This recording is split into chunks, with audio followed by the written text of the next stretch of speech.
Okay, I am going to show you how to set up an Automator recording workflow. And to do that, we're going to open up Automator. I'm just going to go Command Space to search for it. We're going to go Automator. And you can find this in your Applications folder on your Mac. Now that this is open, we're going to create a folder action. And we now have a set of actions that we can create.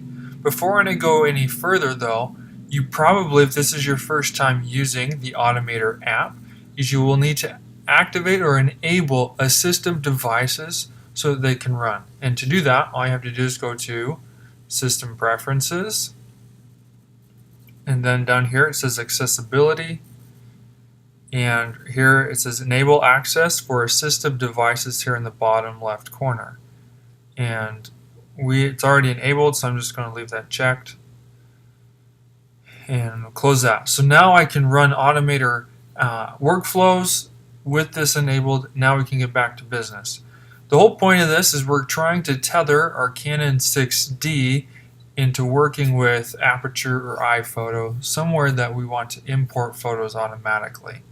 Okay, so what we're going to do is I've created a test folder on my desktop called Canon 6D, and I'm going to choose that folder here, Canon 6D, and the actions that we want to have go in this, I could search for them right here, is we need to get a specified Finder item. Okay, so it's right there.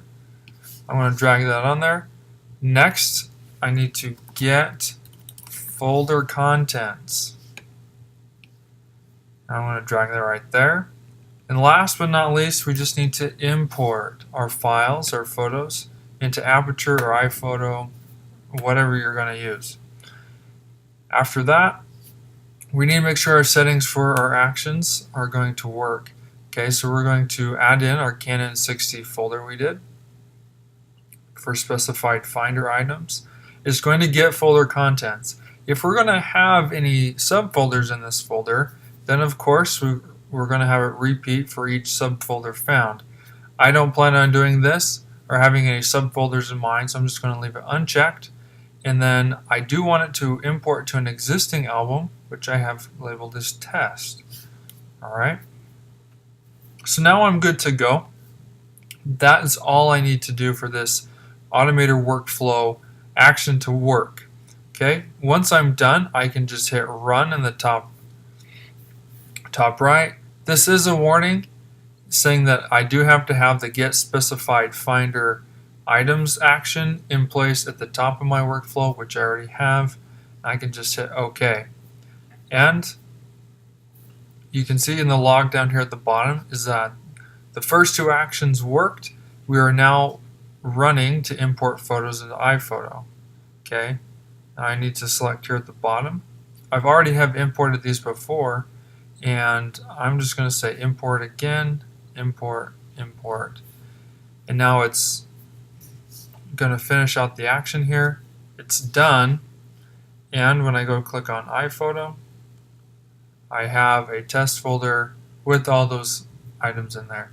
So it worked flawlessly. It does take a little bit longer to go through this process, but it is a workaround. It's not perfect, but it does work. So I hope this helps as you're working with Aperture, iPhoto, your Canon 6D, and trying to tether all that you possibly can right into your computer. Another option that you can explore is using iFi cards and have those import automatically off of the card, and then have Automator look for the folder, and if any changes are, you can import those automatically. Several different options you can work with. There's also the Canon EOS utility that you can have to tether specifically with your camera, and you can control the camera, you can do remote shooting with it, you can monitor folders, you can do all that right here with the Canon EOS utility. I do have directions down below after this setup for Automator on how to work with the Canon EOS app.